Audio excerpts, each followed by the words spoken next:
வெறும் வயிற்றுல ஒரு 60 மில்லி தொடர்ந்து ஒரு 30லேருந்து 45 நாட்கள் வரைக்கும் குடிச்சிட்டே வந்தீங்க அப்படின்னா, சிறுநீரக கற்கள் இருக்குது அப்படின்னா அதை சீக்கிரமே கரைத்து உடைத்து வெளியேற்றம் செய்யக்கூடிய தன்மை வாழைத்தண்டில் இருக்க அந்த மெக்னீஷியம், பொட்டாசியம் இந்த 2 ஊட்டச்சத்துலையும் அதிக அளவில் இருக்குது.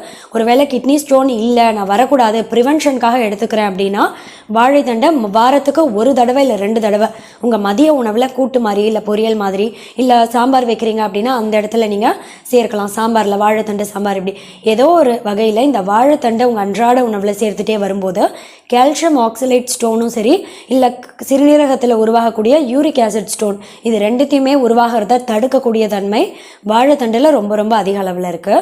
அதோட மட்டும் இல்லை, சிறுநீர் கடுப்பு ஏற்படாமல் தடுக்கும்.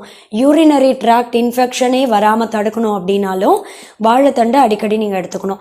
வாழைத்தண்டு நீங்கள் தொடர்ந்து ஒரு 4 இல்லை 5 நாட்கள் எடுத்தீங்க அப்படின்னாலே சிறுநீர் கழிக்கும் போது ஏற்படக்கூடிய எரிச்சல் இருக்குது